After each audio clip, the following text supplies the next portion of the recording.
The letter trembled in my hands as I sat behind the wheel, the familiar weight of my mother-in-law's judgment pressing down on my shoulders from the passenger seat. I'd found it tucked inside my wallet that morning, my late father-in-law's distinctive handwriting marking the envelope with a simple, "For Willow, open after." "Do watch the road, dear," Samara's voice cut through my thoughts. "We wouldn't want to end up in a ditch before reaching the estate. I'm Willow, and for the past 5 years, I've been the family disappointment. The girl who stole their precious heir, Philip, away from his destined path of marrying someone more suitable. At least that's how Samara sees it." "The roads are perfectly clear, Samara," I replied, keeping my voice steady despite the urge to snap back. The 2-hour drive to the family estate had already felt like an eternity, and we were only halfway there. She adjusted her designer scarf, a move I'd learned meant another critique was coming. "I suppose you're used to these rural routes, though I must say it would have been more appropriate for Philip to drive me." "Philip had the board meeting, as you know." I gripped the steering wheel tighter, my wedding ring catching the morning light. "He'll meet us there." The letter burned in my pocket, but I wouldn't open it with her watching. Harlan, my father-in-law, had always been different from the rest of them. He'd seen me, really seen me, beyond the small-town background and public school education that made me such an unsuitable match in Samara's eyes. "Did Harlan ever mention anything to you?" Samara asked suddenly, her voice taking on an unusual edge. "About the will, I mean." I kept my eyes on the road, but my heart skipped. "No, why would he?" She laughed, that precise, practiced sound that always made me feel like I was being mocked. "Oh, darling, I was merely making conversation, though he did spend an unusual amount of time with you in those final months. He was sick. I helped care for him." The words came out sharper than intended. "Yes, well, someone had to, I suppose. Noelle was busy with the London office, and I had the charity foundation to manage." She paused, examining her manicured nails. "Though it does make one wonder about influences." The grand gates of the estate came into view, and I felt the familiar tightening in my chest. This place had never felt like home, despite Philip's insistence that it would grow on me. As I pulled up to the mansion, I spotted Noelle's Mercedes already parked in the circular drive. My sister-in-law stood on the steps, engaged in what appeared to be an intense conversation with Leon, the family lawyer. "Finally," Samara sighed, gathering her belongings. "Do try to park properly, dear. The gardeners get so upset when anyone disturbs their precious flower beds." I waited until she'd swept out of the car before allowing myself a moment to breathe. My hand went to the letter in my pocket, but before I could reach it, a tap on my window made me jump. "Mrs. Martin?" It was Reagan, the old family friend who'd always shown me kindness. His weathered face wore an expression I couldn't quite read. "Might I have a word before you head in?"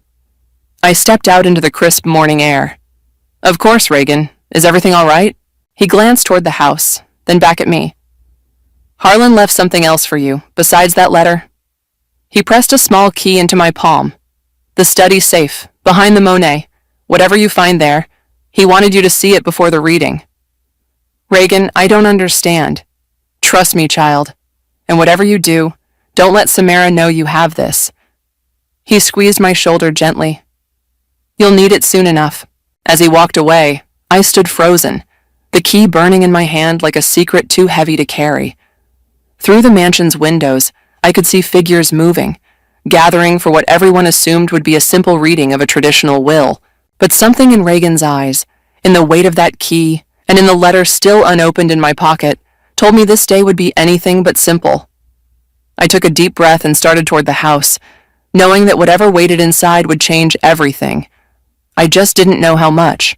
The study felt smaller than I remembered, crowded with family members who seemed to be doing their best to avoid looking at me directly.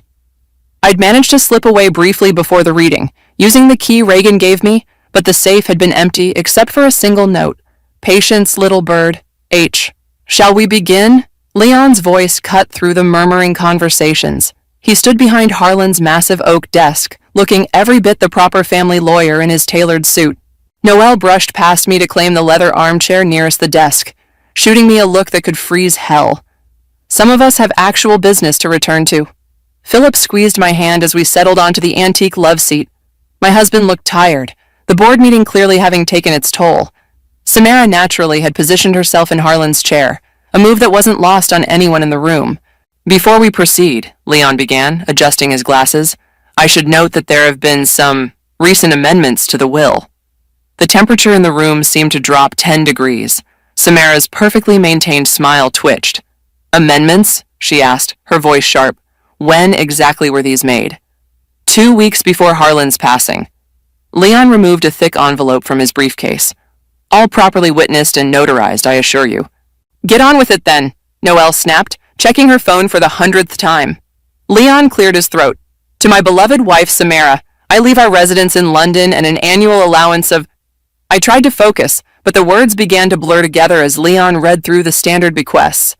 Art collections, properties, trust funds, all the trappings of old money being distributed exactly as everyone expected. Until... And finally, Leon paused, his eyes flickering to me for just a moment. To my daughter-in-law, Willow, I leave my controlling interest in Grant Industries, effective immediately upon my death. The silence that followed was deafening. That's impossible. Samara's voice shook with barely contained rage. There must be some mistake. I assure you there isn't. Leon produced another document. Mr. Grant was very specific about this provision. Noelle had gone pale. She doesn't know the first thing about running a company. I taught her. The quiet voice came from the doorway. Reagan stood there, looking somehow both sad and satisfied. Harlan asked me to, these past 2 years, while you were all too busy to notice. Philip's hand had gone slack in mine. I turned to look at him, but his face was unreadable. This is outrageous! Samara stood so quickly her chair scraped against the hardwood. She manipulated him when he was sick, vulnerable. That's enough, Mother. Philip's voice was quiet but firm. Dad knew exactly what he was doing. Did he? Noelle laughed, but it sounded hollow. Did you know about this, Philip? Were you in on this little coup? I found my voice at last. No one was in on anything. I had no idea. Oh, spare us the innocent act. Samara's eyes were cold. You've been planning this from the start, haven't you? Working your way into his good graces while we were all managing the actual business. The business that's been hemorrhaging money under your management? Reagan stepped fully into the room now. The one Harlan watched you nearly run into the ground with your vanity projects and mismanagement? How dare you? Samara began, but Leon cut her off. There's more. He held up another paper. A letter to be read in the event that anyone contests this decision. The threat hung in the air like smoke. Whatever was in that letter, Samara clearly didn't want it read. She sank back into her chair, lips pressed into a thin line. Well, Noelle stood, gathering her designer bag. I suppose congratulations are in order, dear sister-in-law. Do try not to destroy our family legacy too quickly. As she stalked out, Samara following close behind, I caught a glimpse of them exchanging looks that made my blood run cold. Philip muttered something about needing air and left too, leaving me alone with Leon and Reagan. There are papers you'll need to sign, Leon said gently, and there will be an emergency board meeting tomorrow morning. Reagan moved closer, his voice low. You'll need to watch your back now, child. They won't take this lying down. I nodded, my fingers finding the empty safes note in my pocket. Patience, little bird. Whatever Harlan had planned, whatever storm was coming, I had a feeling this was only the beginning. I'm ready, I said, straightening my spine. Show me what I need to sign. The memory hit me as I sat in Harlan's old office, now technically mine. 2 years ago, on a rainy Tuesday afternoon, everything had started to change. Come in, little bird. Harlan had called out when I'd brought him his afternoon tea. He'd been sitting in the same leather chair I now occupied, looking out over the estate's gardens. Tell me, what do you see when you look at all this? I see... I'd hesitated, setting down the tea tray. I see something beautiful that's starting to crack at the edges. He'd laughed then, a warm sound so different from his wife's practiced titter. Exactly. You see what they don't want to see. A knock at my office door pulled me back to the present. Reagan entered, carrying a stack of files. Found these in Harlan's private safe at the London office, he said, placing them on the desk. You'll want to read them carefully. I opened the first file and my breath caught. Financial records dating back 3 years, showing systematic fund transfers to offshore accounts. Samara? I asked, though I already knew the answer. Reagan nodded. And Noelle. They've been siphoning money through the charity foundation for years. Harlan discovered it 6 months before his death. Why didn't he stop them? He needed proof, concrete evidence that would stand up in court. Reagan settled into the chair across from me. That's when he started teaching you about the business, through me. He knew they'd never suspect. The door burst open, and Philip stormed in. Were you ever going to tell me?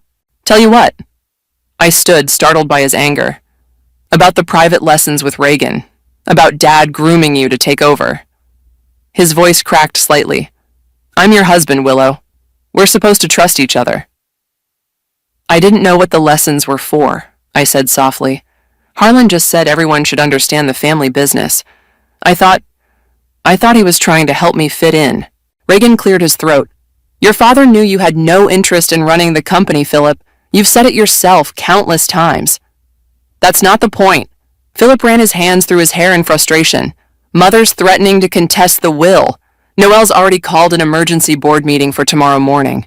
They're going to try to force you out. I picked up one of the files. Let them try. Willow, no, really, let them try. I handed him the file.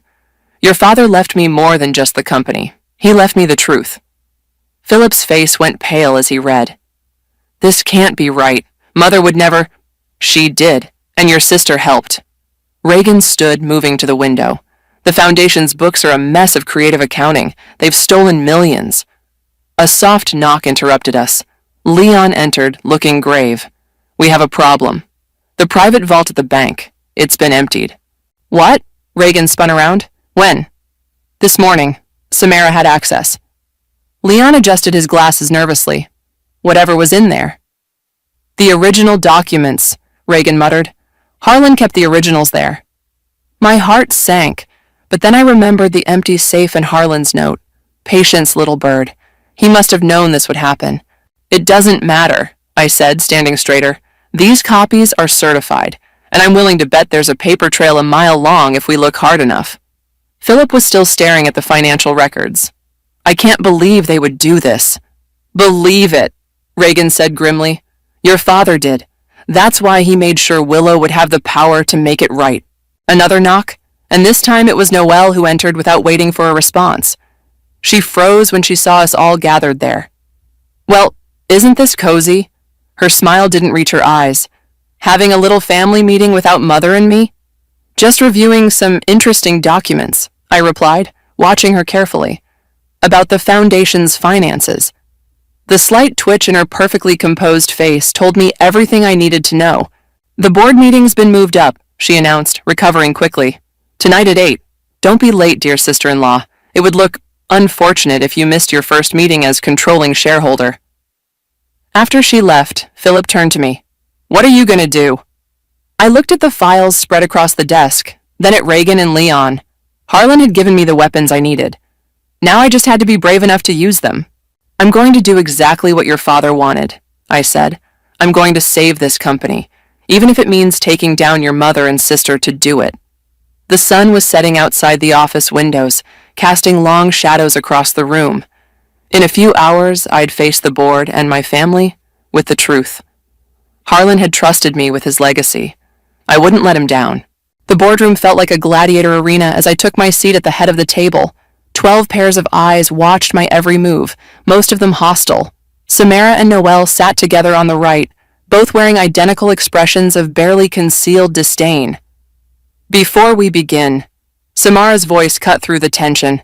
I move to discuss the validity of the recent changes in leadership. The will has been verified, Leon interjected from his corner, multiple times. Nevertheless, Noelle chimed in, tapping her manicured nails against the polished table. We have concerns about competency. I opened my laptop, connecting it to the projector. Speaking of competency, let's discuss the Foundation's financial reports. That's not on the agenda, Samara snapped. It is now. I pulled up the first spreadsheet. As controlling shareholder, I'm adding it. The room went quiet as numbers filled the screen. Red flags everywhere, mysterious transfers, inconsistent bookkeeping. I clicked through each damning slide while watching Samara's face grow increasingly pale. These records are incomplete, Noelle declared, but her voice wavered slightly. Actually, Reagan spoke up from the doorway, making several board members jump. They're quite complete. The forensic accountants just finished their preliminary review. Samara's chair scraped back. This meeting is over. Sit down, Mother. Philip's quiet command surprised everyone. He hadn't said a word since we'd entered the room. Let's hear everything. I clicked to the next slide. Over the past 3 years, approximately $23 million have been diverted from company funds through the charitable foundation. The money was then moved through a series of shell companies before ending up in private accounts in the Cayman Islands. You can't prove any of this, Noelle hissed. Actually, we can. Reagan dropped a thick folder on the table. Harlan kept meticulous records. He just waited to act until he had everything in place. One of the board members, an elderly man named Harold, cleared his throat. Are you suggesting embezzlement, Mrs. Martin? I'm not suggesting anything, I replied, meeting Samara's glare. I'm stating facts. Facts that will be turned over to the authorities unless certain conditions are met. You wouldn't dare, Samara whispered. This would destroy the company's reputation. Not if we handle it internally. I stood, placing my hands on the table. Effective immediately. Both of you will resign from all positions within the company and the foundation. You'll return the stolen funds, with interest, and you'll sign over your remaining shares to the company treasury. Or what? Noelle's voice dripped with venom. You'll send us to prison? Your own family? Family! I laughed, but there was no humor in it. You've never considered me family, and yes, that's exactly what I'll do. Philip stood. I second all proposed actions, and before anyone objects, I remind you that between Willow's controlling interest and my shares, we have the votes. The board members shifted uncomfortably. Harold spoke again. Perhaps we should take a brief recess to consider. There's nothing to consider, I cut in. The documents are ready. Sign them now, or I make a call to the FBI. Samara's face contorted with rage. You manipulative little... Careful, Mother, Philip interrupted. Remember who's holding all the cards now. Leon approached with the paperwork. For a long moment, no one moved. Then, with hands shaking with either fury or fear, Samara reached for the pen. Noelle followed suit, tears of humiliation streaming down her face. As the signatures were verified, Reagan touched my shoulder. There's something else you should know.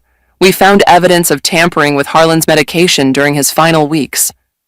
The room went deadly silent. That's a lie, Samara breathed, but her face had gone ashen. The police have already been notified, Reagan continued. They'll want to speak with both of you. 2 security guards appeared in the doorway.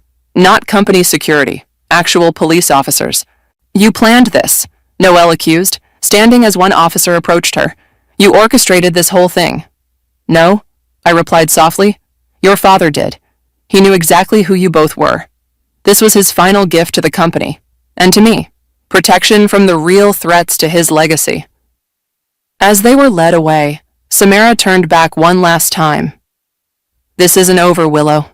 Actually, it is. I gathered my papers, aware of the stunned board members watching. Leon, please distribute the restructuring plans we discussed. We have a company to run. After the room cleared, Philip remained, staring at me with a mixture of awe and uncertainty. I never knew you had this in you. Neither did I admitted. But your father did. Reagan appeared with fresh coffee and a grim smile. Don't celebrate yet. The hard part's just beginning. Running this company won't be easy. Good thing I had an excellent teacher, I replied, settling back into my chair. Now, let's get to work. 3 weeks after the boardroom showdown, I discovered just how deep the corruption ran. My morning coffee was interrupted by Reagan bursting into my office, his usually calm demeanor shattered. Someone's been accessing the mainframe, he said, dropping a stack of printouts on my desk. They're deleting records. I picked up the first page. How? We changed all the security protocols. Inside help? Reagan's face was grim.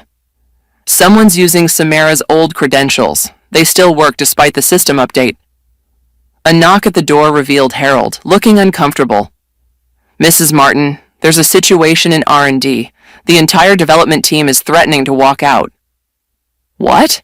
Why? Their funding has been cut. He shifted nervously. The paperwork came through this morning, apparently signed by you. I stood up so quickly my chair rolled back. I never signed anything like that. That's not all, Reagan added. 3 of our biggest clients called this morning. Someone told them we're filing for bankruptcy. My phone buzzed. A text from Philip. Turn on the financial news, now. I grabbed the remote and flicked on the wall-mounted TV. The headline made my blood run cold. Grant Industries stock plummets amid leadership crisis. It's a coordinated attack, Reagan muttered. They're trying to destabilize the company from multiple angles. I snatched up my phone. Leon, get up here, now, and bring every document related to the system permissions from the last 5 years. Within an hour, my office had become a war room. Leon spread documents across the conference table while Reagan worked with IT on tracking the system breaches. Here, Leon pointed to a signature. This authorization was signed 3 days before Harlan's death, giving permanent system access to a list of executives, including Samara and Noel. But they're under house arrest, I frowned. How are they? They're not working alone, Philip interrupted, entering the room. Mother just called me, said to tell you this is just the beginning. I slammed my hand on the table. Get me the head of IT, now. 20 minutes later, a nervous-looking man named Marcus sat across from me. The permissions are hard-coded into the system. We can't override them without shutting down everything for at least 48 hours. Then do it, I ordered. But the trading platforms, the manufacturing systems, will lose us less money than whatever they're planning next. I turned to Reagan. How quickly can we get emergency protocols in place? Already on it. He handed me a tablet. But there's something else you need to see. These deletions aren't random. They're targeting specific projects, all connected to a development initiative Harlan started last year. I scrolled through the files. Project Phoenix? I've never heard of it. Few have, Leon interjected. It was Harlan's pet project, something about revolutionary clean energy technology. My phone buzzed again, an unknown number. The message made my heart stop. Looking for Project Phoenix? Check the summer house safe. Better hurry. Reagan, I stood up. Come with me. Philip, stay here and coordinate the system shutdown. Leon, start calling our major shareholders. Tell them to hold their positions. We're handling it. The drive to the summer house took 20 minutes. Every second felt like an eternity. This has to be a trap, Reagan said as we pulled up to the secluded property. Probably. I got out of the car. But we need those files. The house was quiet. Too quiet. The safe was hidden behind a painting in the study, just like the one in the main house. My hands shook as I entered the combination. Inside was a single USB drive and another note. Insurance policy activated. Poirchant H. Harlan, Reagan breathed. He knew this might happen. A noise from downstairs made us both freeze. Footsteps. Back door, Reagan whispered. Now. We slipped out just as voices echoed through the house. In the car, I plugged the USB drive into my laptop. Oh my God, I gasped. The screen filled with videos, dozens of them. Meetings between Samara and various executives, discussing not just embezzlement but industrial espionage, insider trading, even blackmail. This isn't just about money, Reagan said quietly. This is about power. They've been running a shadow operation within the company for years. My phone buzzed one more time. Another message. Now you know. What are you going to do about it? R.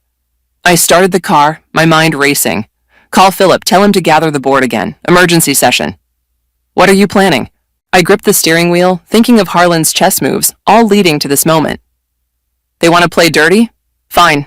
Let's show them how it's really done. The USB drive felt heavy in my pocket as we sped back toward the city.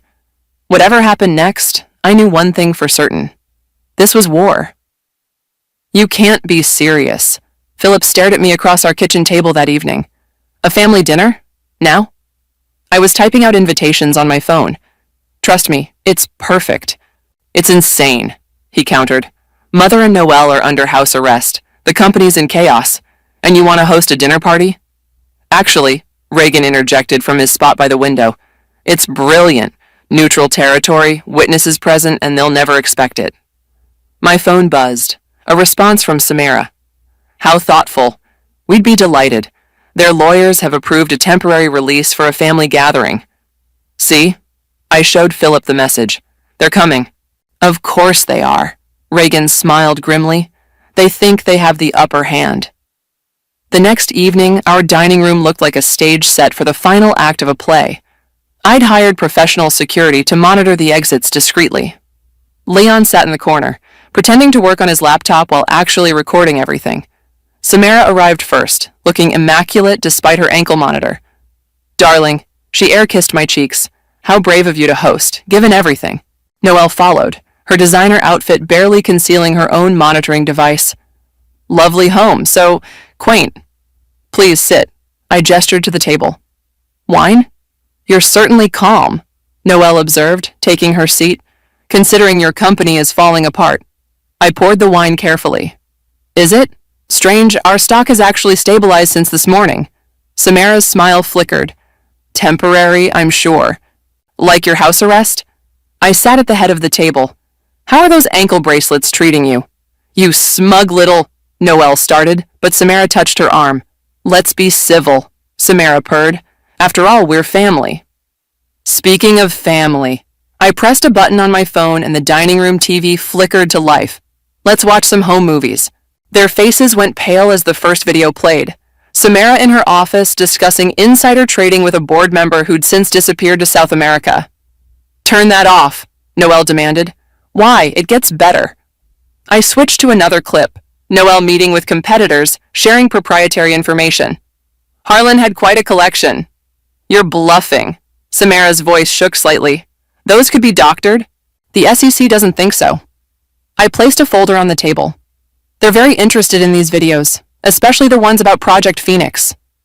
Philip, who'd been silent until now, leaned forward. "What is Project Phoenix, Mother? What was so important you had to try to destroy the company to hide it?" "Clean energy," Reagan answered from the doorway. "Technology that could make fossil fuels obsolete, worth billions, if it works. If you turn those videos over," Noelle's voice was quiet now, dangerous, "you'll destroy everything. The company will never recover from the scandal." "Unless," I took a sip of wine, "we have a different kind of family meeting. One where you tell me everything, and I mean everything, about Project Phoenix and your other operations. In exchange, these videos stay private." Samara laughed, but it was hollow. "You're blackmailing us?" "I prefer to think of it as negotiating." I pulled out another folder. "Sign these. Full confession, complete cooperation, and in return, the videos never see daylight." "And if we refuse?" Noelle challenged. I pressed another button. A new video played, this one showing Samara discussing Harlan's medication with someone off-screen. "Then I stop protecting you," I said softly. "Everything comes out. Everything." The room went silent except for the damning conversation playing on the TV. Philip had gone completely still, his face ashen as he watched his mother discuss his father's death. "You wouldn't," Samara whispered. "It would destroy Philip too." "Try me." I slid the papers closer. "Sign." Noelle grabbed the pen first, her hand trembling. "You're just like him, you know. Harlan, always 3 steps ahead. He taught me well." I watched as Samara finally reached for the second pen. "Oh, and one more thing. Project Phoenix launches next week, under my direct supervision." "You found the blueprints?" Samara's head snapped up. "In the summer house safe, along with everything else we needed." I stood, gathering the signed confessions. "Dinner's over. The officers outside will escort you home." As they were led out, Philip turned to me. "Did you really find Project Phoenix?" "Better." I pulled out the USB drive. "I found proof it already works. Your father had a prototype. It's been running the summer house for months." Reagan whistled low. "So that's why they were so desperate to stop you." "They wanted to bury it," I nodded. "Keep the old money flowing, but Harlan had other plans." "And now?" Philip asked quietly. I looked at the signed confessions, thinking of all the chess pieces finally falling into place. "Now we build something new, something better, just like your father wanted." The security footage showed Samara and Noelle being driven away, their faces illuminated by the setting sun. They'd played their last hand, and lost. Now it was time to reshape the future. Their future, my future, the company's future, into something worthy of Harlan's vision. The Project Phoenix press conference was set for 2 p.m., but at 1:30, everything went to hell. "The prototype's gone." Marcus from IT burst into my office, face pale. "Someone broke into the summer house lab last night." I was already reaching for my phone when it rang. Samara's house arrest officer. Mrs. Martin, we have a situation. Your mother-in-law's monitor has been tampered with. She's gone, isn't she? Yes, ma'am. And she left a message. Check the stock market. I switched on the TV just in time to see our stock price plummeting. Breaking news ticker. Grant Industries CEO accused of corporate espionage. Anonymous source releases damaging documents. They leaked everything, Reagan said from the doorway. But they altered the documents. Made it look like you and Harlan were the ones stealing technology. My phone buzzed again. Noelle this time. Did you really think those ankle monitors could stop us? The press conference should be interesting. Where's Philip? I demanded. Right here. My husband entered, looking grim. Mother just called me. They're going to the press conference, with proof that you murdered Dad. What? They doctored his medical records, Reagan explained quickly. Made it look like you were the one tampering with his medication. I slammed my hand on the desk. Get Leon up here, now, and call Harold. I want the entire board on emergency video conference in 5 minutes. The next 20 minutes were chaos. Board members arguing over video chat, lawyers scrambling through documents, PR teams trying to control the narrative. The press conference starts in 30 minutes, Leon reminded me. If we cancel, we're not canceling. I stood up. We're changing venues. Call everyone. Move it to the main auditorium at the estate. The estate? Philip looked confused. Why? Because that's where Harlan kept his real insurance policy. I turned to Reagan. The study safe. The empty one. What if it wasn't empty the day of the will reading? What if Samara took something then? Reagan's eyes widened. The original confession videos. Exactly, and I bet I know where she hid them. I grabbed my keys. Philip, come with me. Reagan, stall the press. Leon, get me police backup at the estate. The drive to the estate was tense. As we pulled up, we spotted another car. Samara's. They're already here, Philip whispered. We found them in Harlan's study. Samara and Noelle were tearing the place apart, desperately searching. Looking for these? I held up a set of videos I'd retrieved from behind the safe, a hidden compartment Harlan had shown me months ago. How did you... Samara spun around. Harlan told me all his hiding spots. I smiled grimly. The safe was a decoy. He knew you'd check it the day of the reading. It doesn't matter, Noelle sneered. We have enough evidence to destroy you. Fake evidence. Philip stepped forward. Did you really think Dad wouldn't protect her? That he wouldn't see this coming? He was sick, Samara spat. Confused. You manipulated him. Actually, a new voice joined us. We all turned to see Reagan in the doorway, holding a tablet. Harlan recorded everything, including your conversations about killing him. He pressed play. Samara's voice filled the room. The medication switch isn't working fast enough. We need him gone before he can change the will. Philip staggered back. Mother. It was business, she said coldly. He was going to ruin everything we built. No, I corrected her. He was going to expose everything you stole. Police sirens wailed in the distance. It's over, Reagan said quietly. The board has already seen the real documents. The press is on their way here instead of downtown. Your little scheme is finished. You can't prove anything. Noelle's voice shook. Really? I played another video, security footage from last night, showing them breaking into the summer house. The prototype is a fake, by the way. The real one is safely locked away. Another of Harlan's chess moves. The police burst in, this time with federal agents in tow. Samara and Noelle, an agent stepped forward. You're under arrest for conspiracy, corporate fraud, and suspicion of homicide. As they were led away in handcuffs, Samara turned to me one last time. You think you've won? You'll never be one of us. Never. Good, I replied, because I don't want to be. I want to be what Harlan saw in me, someone who could make things right. The press arrived just as the police cars pulled away. Cameras flashed as I stepped up to the podium, Philip by my side, ready to tell the real story of Project Phoenix and the future of Grant Industries. Ready? Philip squeezed my hand. I thought of Harlan, of all his careful planning, of the faith he'd placed in me. Ready. Behind us, the sun streamed through the study windows, casting long shadows across the floor. It felt like an ending and a beginning all at once. The truth was finally coming to light, and with it, the chance to build something new from the ashes of the old. The autumn wind whipped around the cemetery as I placed fresh flowers on Harlan's grave. The morning paper lay folded under my arm, its headline announcing Samara and Noel's guilty verdicts. "I wish you could see it," I whispered to the headstone. "Project Phoenix is changing everything, just like you planned." He knew it would. Reagan approached from behind, his footsteps crunching on fallen leaves. "The board meeting's starting soon. They're voting on the expansion today." I traced Harlan's name with my finger. "Did you bring it?" He handed me a sealed envelope. "Found it in his personal effects, marked for today's date." My hands shook as I opened it. Inside was a single photograph, me and Harlan in his study, taken during one of our early lessons. On the back he'd written, "The future isn't about where you came from, little bird. It's about where you choose to fly." "Mrs. Martin," Leon's voice called from the cemetery gate. "They're ready for you." The boardroom felt different now. Gone was the suffocating tension, replaced by an energy of anticipation.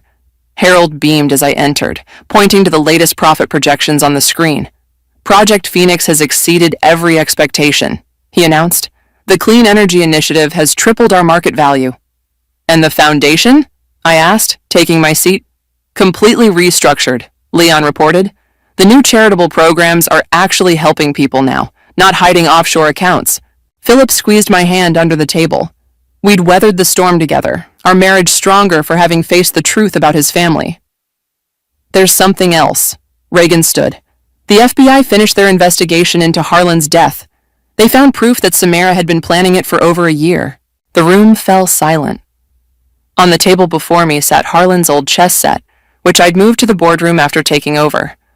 I picked up the queen piece, remembering how he'd taught me to think several moves ahead. "The press is waiting outside," Leon reminded me. "They want a statement about the verdicts." "Let them wait," I said, standing to address the board. "There's something more important we need to discuss." Harlan left one last project proposal, something he called legacy. I distributed the folders I'd prepared. "It's a complete company restructuring. Employee profit sharing, sustainable practices, ethical investment guidelines. Everything he wanted for the future, but couldn't implement while fighting the corruption within." Harold adjusted his glasses, reading intently. "This would change everything about how we operate." "Exactly," I smiled. "No more old money games. No more family dynasty politics. Just solid business built on innovation and integrity." "The old guard won't like it," Reagan warned, but he was smiling too.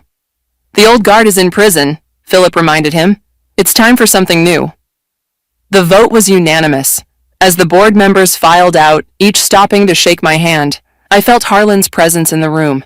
He'd seen this moment coming, had prepared me for it in countless small ways. "Ready for the press?" Leon asked, holding the door. I gathered my papers, then paused at Harlan's old chair. From its height, you could see the entire city sprawling beyond the windows, all those lives we could impact, all the good we could do. "Actually," I said, "let's do the press conference at the Summer House Lab. Show them Project Phoenix in action. Let them see what the future looks like." Outside, the autumn sun broke through the clouds, casting long shadows across the city. My phone buzzed. A message from the prison warden. Samara wanted to meet. "Are you going to go?" Philip asked, reading over my shoulder. I deleted the message without responding. "Some chapters need to stay closed." Reagan appeared with our coats. "The cars are ready. The press is already gathering at the lab." As we rode down in the elevator, I thought about that first drive with Samara, how she'd looked down on me, never imagining I'd end up here. The letter Harlan had left me that day still sat in my desk drawer, its message now clear. "Trust yourself, little bird. The nest was never big enough for your wings." "What are you thinking about?" Philip asked as we stepped into the lobby. I took his hand, facing the glass doors where cameras waited. "I'm thinking your father would be proud. Not just of what we've accomplished, but of what we're about to do next." "And what's that?" "Change the world," I smiled. "One project at a time." The doors opened to camera flashes and shouted questions. But this time I wasn't the outsider trying to fit in. I was exactly where I was meant to be, carrying forward a legacy built not on family names or old money, but on the simple belief that doing good was good business. Harlan had known it all along, and now, finally, so did I.